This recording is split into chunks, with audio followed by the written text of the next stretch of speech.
Hey, salut terriens, c'est Captain Max. Si vous êtes un grand fan de rétro et plus particulièrement de la 8 bits de chez Nintendo, cette vidéo est faite pour vous. Aujourd'hui, on parlera du fan game Abobo's The Big Adventure, rendant hommage à toute la ludothèque de la NES. L'histoire du développement. Tout débute avec Roger Barr, créateur du site iMercury depuis 1999, un site d'humour autour de la pop culture, et notamment connu pour sa section « Moments sexuels dans l'histoire du jeu vidéo ». Je vous montre quelques exemples d'images que l'on pourrait y retrouver, car comme dit l'expression, une image vaut 1000 mots, alors évitons de perdre trop de temps.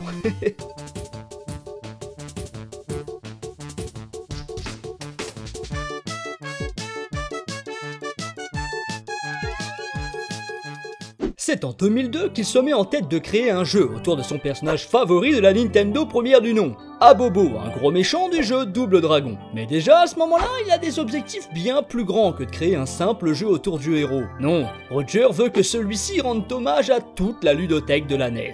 Il se mit donc à créer son jeu sous Flash, mais il fut interrompu par d'autres projets, notamment Domokun qui ressemblait déjà à ce qu'allait être Abobo's The Big Adventure. Après pas mal de petites créations, Mr. Barr réalise en 2006 qu'il est grand temps de reprendre le développement de son bébé, commencé 4 ans auparavant, sous peine de l'ajouter aux nombreuses choses qu'il ne terminera jamais. C'est accompagné de ses deux amis, Nick et Pox, qu'il relança la machine. Une fois l'histoire complètement écrite, ils décidèrent de tout recommencer à zéro, car la construction originale était clairement dépassée. C'est en jouant à d'innombrables jeux 8 bits de chez Nintendo que l'équipe mit au point une liste de personnages et de jeux qui devaient être inclus pour que ce soit l'hommage ultime de la NES. Il devait se démarquer de tous les hacks et parodies trouvables sur le net. Le jeu avance lentement, car à côté de ça, l'équipe travaille sur d'autres projets. Et en plus, ils ont tous un emploi à côté de ça. Et travailler depuis si longtemps sur un projet sans jamais pouvoir le partager ni le montrer aux yeux de tous, eh bien, ça commençait à démotiver un peu la bande de copains. Ce pourquoi ils participèrent à la convention Comics-Con de San Diego en 2009, avec une démo des 3 premiers niveaux présentée sur un PC portable, avec comme contrôleur une manette de NES, pour que l'expérience soit authentique. Ce fut inévitablement un énorme succès auprès des fans, et l'excitation dégagée par tout ce monde redonna un second souffle à la motivation de l'équipe. Après une nouvelle année de développement, ils sont de retour à la convention, mais cette fois-ci armés d'une borne d'arcade conçue exceptionnellement pour Abobo's The Big Adventure. Ce qui attira une quantité incroyable de personnes, dont certaines travaillant pour des sites de jeux vidéo, qui ne se fit pas prier pour en faire un article. L'échéancier indiquait 2011 pour la sortie du jeu, mais ne voulant pas bâcler le travail après autant d'années sur le projet, la date fut reportée au 11 janvier 2012. L'hommage ultime. Alors au final, quel type de jeu est Abobo's The Big Adventure et quelle en est l'histoire?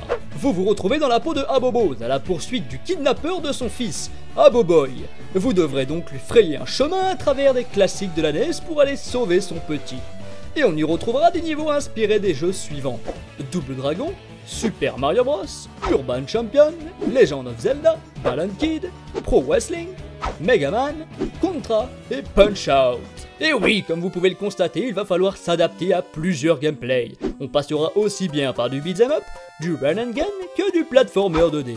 Mais détrompez-vous, 8 niveaux et 8 jeux ne signifient pas 8 univers, oula, non. Abobo's The Big Adventure sera vous gaver de centaines de caméos. Bon, voilà déjà une belle petite liste de références que j'ai pu reconnaître, car oui, je ne connais pas tout. Donc je vous invite à faire pause si vous voulez avoir le temps de tout lire. Mais sinon le jeu, bon ou mauvais? Eh bien, il ne dénature en aucun cas l'expérience que pouvaient vous produire les jeux NES. Prenons soin de retranscrire les gameplays et les maniabilités exactes des œuvres originales, celui-ci vous proposera donc un vrai défi dans la mesure où certains jeux de l'époque étaient plutôt difficiles. Je pense notamment à Contra et Mega Man. Fort heureusement, vous posséderez 5 vies, et des continues à volonté. Quoique, si vous perdez vos 5 vies dans le niveau de Contra, qui est à la base un jeu Konami, vous aurez 10 secondes pour réaliser le fameux Konami Code. Pour ceux qui ne connaissent pas, c'est une manipulation à faire avec la manette, qui vous sert de triche, très réputée surtout sur les portages arcade car les jeux étaient beaucoup trop difficiles, donc celui-ci vous donnait des vies supplémentaires la plupart du temps. Maintenant, à vous de jouer. Abobo's The Big Adventure est très facile d'accès, vous pouvez le retrouver directement sur le site officiel en flash, donc plus qu'à cliquer pour jouer, et pour les plus fans, il existe une version téléchargeable pour y jouer même avec une manette.